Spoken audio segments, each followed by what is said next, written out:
Bismillahirrahmanirrahim. Assalamualaikum warahmatullahi wabarakatuh. Sahabat yang beriman, kematian pasti akan datang kepada tiap makhluk yang bernyawa.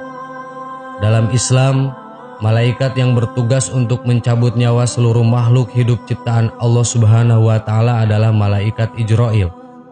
Tentunya malaikat Ijrail punya cara bagaimana mencabut nyawa manusia, tergantung dari amal perbuatan semasa hidupnya. Namun baik buruknya amal seseorang, peristiwa terpisahnya nyawa dengan raga tetap teramat menyakitkan. Rasulullah SAW bersabda, sekiranya sakaratul maut itu kira-kira 300 kali sakitnya dipukul pedang. Hadis riwayat Ibnu Abi Dunya. Kitab Daqaiqul Akhbar karya Imam Abdurrahman bin Ahmad Al-Qadi. Sebelum seorang hamba menemui ajal, terlebih dahulu Tuhan bertitah pada malaikat maut. Sekarang tiba waktunya hamba itu kembali. Ambillah ruh si fulan, suruh Allah pada malaikat maut. Bergegaslah malaikat maut menemui si fulan menjalankan perintah Allah. Tanpa pamit, malaikat maut hendak mengambil ruh si fulan. Beragam cara malaikat mencabut ruh dari tiap-tiap jasad hamba. Kali ini malaikat maut mengambil ruh si fulan itu dari arah mulut namun tak kunjung bisa. Ternyata mulut si fulan sedang berzikir kepada Allah. Tak ada jalan bagimu hai malaikat untuk mencabut ruhku melalui arahku. Lisan meneruskan, aku gemar memperpanjang setiap sesuatu lantaran hanya menyibukkan diri berzikir kepada Allah.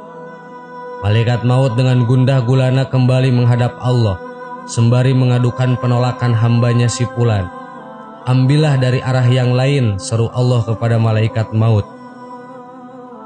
Tangan adalah arah kedua yang dipilih malaikat untuk mencabut ruh si fulan. Tangan si fulan berkata, aku banyak bersedekah, mengelus-elus kepala anak yatim, menulis yang baik-baik, bukan dari arahku engkau mengambil ruhku. Malaikat maut kembali kepada Allah dan persis dengan kata-kata yang dikatakan tangan si fulan. Ambil dari arah lain, lagi Allah memerintahkan pada malaikat. Kemudian kaki adalah arah yang dipilih malaikat maut untuk menjemput ruh si fulan.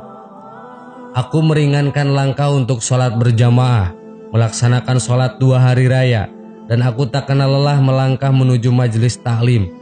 Aku bukan arah untuk menarik ruh itu, kata kaki kepada malaikat. Malaikat maut pun kembali menghadap Allah dengan cerita persis yang dikatakan kaki. Allah menjawab dengan perintah yang sama. Aku mendengar bacaan Al-Quran, mendengar azan, dan mendengarkan zikir. Arahmu mengambil ruhku bukan aku, ucap telinga. Lagi-lagi malaikat maut gagal. Kembali menghadap Allah, malaikat lagi-lagi mendapat perintah yang sama. 2 belah mata kemudian dipilih untuk merenggut ruh si fulan. Kami berdua melihat mushaf Al-Quran, memandang wajah ulama, memandang orang tua, dan memandang orang-orang soleh. Aku pun bukan arahmu merenggut ruh, ucap mata. Malaikat maut kembali berpaling. Arah mana lagi yang dapat ia jalani untuk mencabut nyawa si fulan ini? Akhirnya malaikat kembali menghadap Allah seraya berkata, ya Allah, hamba-Mu si fulan tiap-tiap arah yang telah aku lakukan untuk mengambil ruhnya selalu punya jawaban. Lapor malaikat kepada Allah. Wahai malaikat maut, tulis namaku di telapak tanganmu, lalu perlihatkan telapak tanganmu pada ruh hambaku itu, perintah Allah. Segera malaikat menemui ruh si fulan. Tanpa berlama-lama malaikat langsung memperlihatkan telapak tangannya termaktub asma Allah Subhanahu wa Ta'ala. Setelah ruh si fulan melihat telapak tangan malaikat yang bertuliskan asma Allah, secepat kilat ruh keluar dari jasad si fulan. Dia tidak merasakan sedikit pun sakitnya nazah atau keluarnya ruh dari jasad manusia. Seorang hamba tidak akan merasakan pedihnya syakaratul maut yang sangat dahsyat ketika ditulis akan asma Allah. Dalam firman-Nya Allah Subhanahu wa Ta'ala telah menyebutkan, maka apakah orang yang dibukakan Allah hatinya untuk menerima agama Islam, lalu ia mendapatkan cahaya dari Tuhannya sama dengan orang-orang yang membatu hatinya, maka kecelakaannya besarlah bagi mereka yang telah membatu hatinya untuk mengingat Allah. Mereka itu adalah kesesatan yang nyata. Quran Surat Az-Zumar ayat 22. Sesungguhnya agama di sisi Allah hanyalah Islam.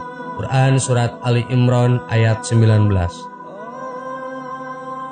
Sahabat yang beriman, semoga kita semua diwafatkan oleh Allah dalam keadaan husnul khotimah, dan semoga kita dimudahkan oleh Allah ketika syakaratul maut. Amin. Allahu a'lam. Wassalamualaikum warahmatullahi wabarakatuh.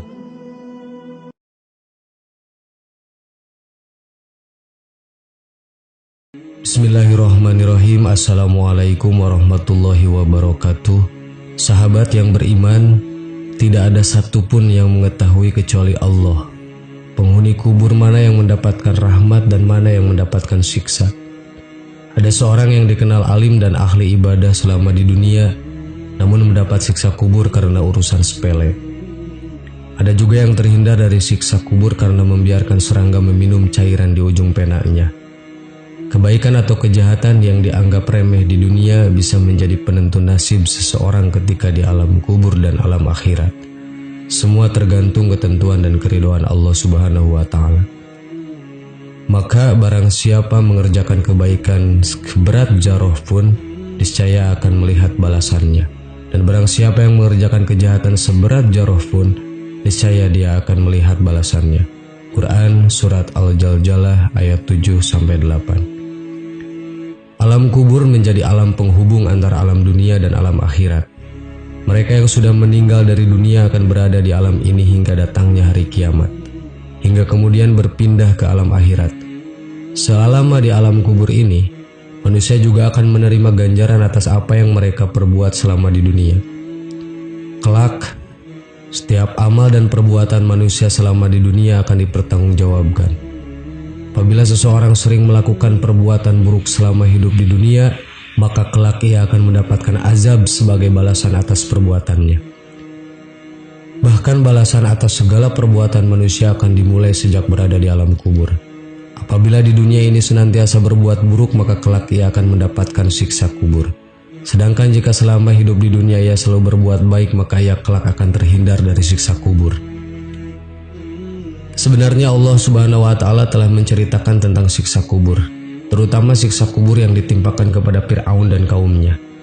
Allah menyebutkan hal tersebut di dalam Al-Quran Surat Al-Mu'min ayat 45 sampai ayat 46. Allah berfirman, dan Fir'aun beserta kaumnya dikepung oleh azab yang amat buruk.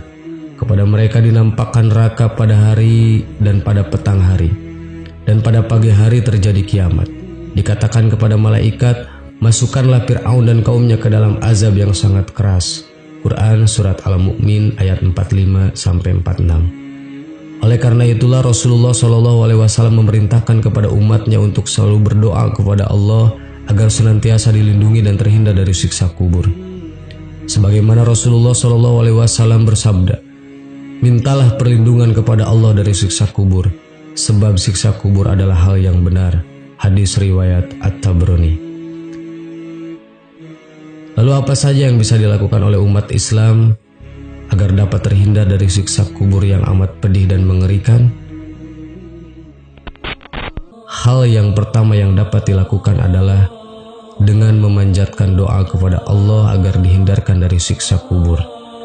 Rasulullah SAW bersabda, jikalau salah seorang di antara kalian selesai tasyahud akhir selamat salam, mintalah perlindungan kepada Allah dari 4 hal.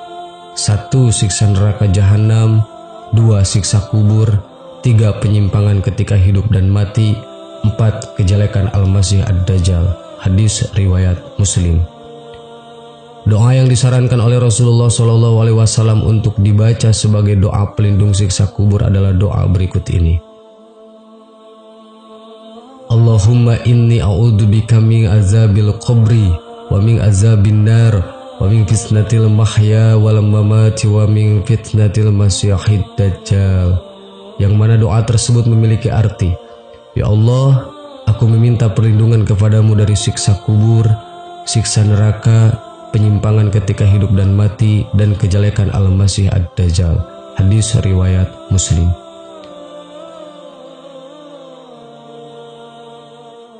Kemudian hal yang kedua yang dapat melindungi seseorang dari siksa kubur adalah membaca Al-Quran Surat Al-Mulk.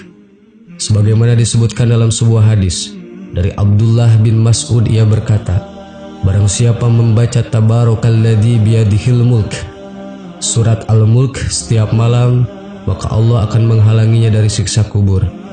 Kami di masa Rasulullah SAW menamakan surat tersebut Al-Ma'niyah, penghalang dari siksa kubur. Dia adalah salah satu surat di dalam kitabullah. Barang siapa yang membaca setiap malam, maka ia telah memperbanyak dan telah berbuat kebaikan. Hadis riwayat An-Nasai. Ketiga, amalan yang dapat dilakukan untuk mencegah siksa kubur adalah rajin bersedekah kepada orang-orang yang membutuhkan. Sesungguhnya sedekah itu akan mengurangi kepanasan siksa kubur dari yang selalu memberikan sedekah. Dan bahwa sesungguhnya seorang mukmin itu akan dapat bernaung di bawah naungan sedekahnya di hari kiamat. Hadis riwayat At-Tabrani. Selanjutnya, cara keempat adalah dengan berwasiat agar tidak ditangisi secara berlebihan oleh pihak keluarga dan kerabat atas kematiannya. Dalam sebuah hadis disebutkan, seseorang yang mati itu akan disiksa dalam kuburnya karena ia ditangisi sewaktu kematiannya. Sebab itu wasiatlah di waktu hampir kematian agar keluarga tidak ada yang menangisi dengan cara menampar-nampar pipi, menggoyang-goyangkan baju sebagaimana bentuk rasa kehilangan yang dalam atas kematiannya. Akan tetapi tidaklah mengapa kalau menangis biasa saja. Hadis riwayat Bukhari Muslim. Sahabat yang beriman, itulah 4 hal yang sebenarnya dapat melindungi seseorang dari pedihnya azab dan siksa kubur yang begitu mengerikan.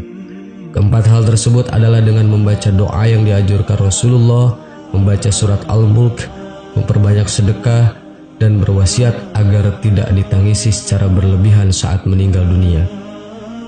Demikian, semoga sahabat yang beriman dapat terhindar dari siksa kubur. Allahu a'lam. Assalamualaikum warahmatullahi wabarakatuh.